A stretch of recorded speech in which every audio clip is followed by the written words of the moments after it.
And I must, at this point in time, with fullest sincerity at my domain, thank President Donald Trump for his visionary and very dynamic leadership, which has resulted in here today in the beautiful city of Birkenstock. And I think here we are going to have wonderful discussions which will lead to hopefully very productive results in times to come.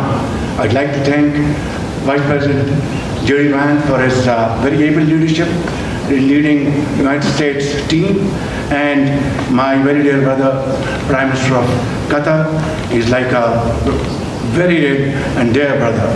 And of course, Field Marshal Munir, his outstanding role, very consistent, and he showed huge amount of perseverance and patience.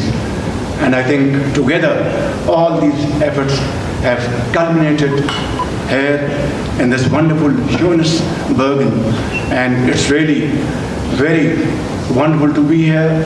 And hopefully when we go back to our homes, we'll have some wonderful paper in our hand which will promote peace, progress, and prosperity around the globe. Thank you very much. Thank you. Vice President, would like to say a few words? Thank you, Prime Minister. Wonderful. Well, I'll say just a few words here. And first of all, I have some notes of appreciation. First of all, I want to thank the President of the United States, who sends his best to all the great leaders assembled here, because he's empowered us to find a diplomatic resolution to a host of issues that matter to the American people, but I think the world.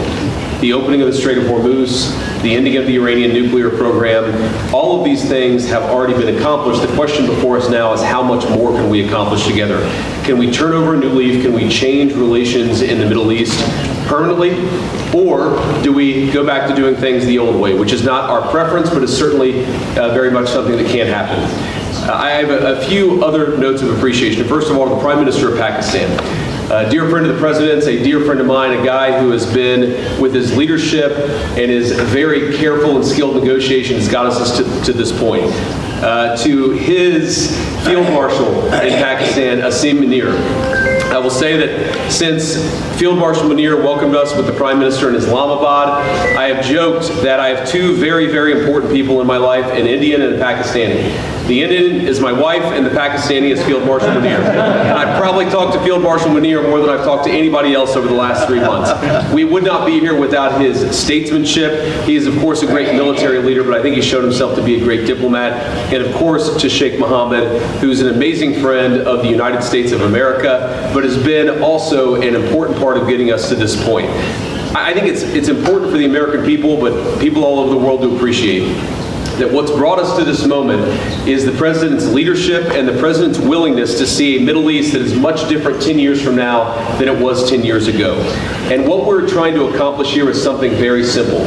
Through diplomacy, through working together to transform the Middle East, where Iran and the Gulf have been at war with each other, or at least have had very unfriendly relations, where Iran has been a driver of regional instability. Now we see a future where everybody can work together to promote peace and prosperity for everyone. What we have already seen back home in the United States is lower gas prices. We've seen the free flow of oil and gas. We've seen peace. And now we're trying to build on that to see if we can build something even better and more sustainable for the future. This is a historic meeting. Never before, outside of Islamabad and here, so outside the last few months, never before has the Iranian and American leadership met at such a high level. What the President has asked us to do is turn over a new leaf, to transform our relationship with the people of Iran and to extend an outstretched hand that says to the people of Iran that if your leadership is willing to give up being a driver of regional instability, if they are willing to give up nuclear weapons ambitions for the long term, then the United States is willing to fundamentally transform our relationship with that country. That is certainly our goal. We've already made great progress over just the last few hours, and I expect that we'll make additional progress in the hours to come. Thank you all. Is it possible just one question, Mr. Vance? The main issue is... Let Sheikh Mohammed speak, please. First of all, I would like to welcome you here, Mr. Vice President, Mr. Mr. Prime Minister, your leadership and Field Marshal leadership actually initiating that process. That's what brought us here today.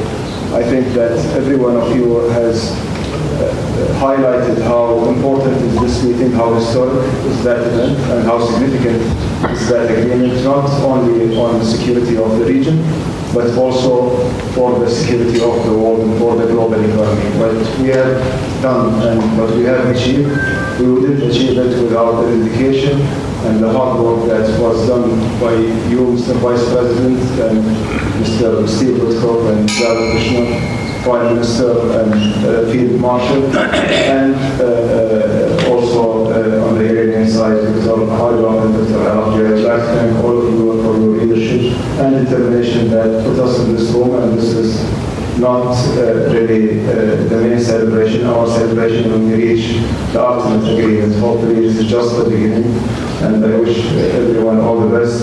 Qatar will stay dedicated to this partnership to support these mediations until the end, until we reach a solution. We will always be a partner bringing more peace, prosperity, and hopefully better future for our region. Thank you very much. Thanks, Sheikh. So guys, we'll take just a couple of questions, and then we're going to have to kick out the media and get started with the hard work.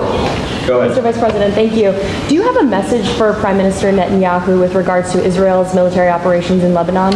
Well, first of all, we've seen great progress over the last just couple of days in ensuring that the ceasefire holds in Lebanon. These things are always a little bit messy. If you go back to how much was happening 3 months ago and compare it to 3 weeks ago, great progress has been made. If you go back to 3 weeks ago to 3 days ago, additional progress has been made. The President has committed us to see a full regional ceasefire. We found great partners in working with the Qataris, the Pakistanis, our friends in Israel. We're all working towards regional peace. There, of course, are going to be sometimes disagreements about precisely how to get there, but I actually feel great about where we are in Lebanon. There's still some additional wood to chop, but we're going to keep on working at it. Sir, is 60 days still realistic? Are you ready to stop genocide in Lebanon? As you know, your alignment, Israel has something like genocide in Lebanon. The main issue is stopping this. Well, ma'am, I think that the President of the United States and the United States of America have done more to stop the conflict in Lebanon than any government anywhere in the world over the last few months, and we're going to keep on working towards it. As I think a lot of you appreciate, peace is never easy. Peace always requires a little bit of work. It always requires a little bit of give and take. But the President of the United States is committed not just to peace between the United States and Iran.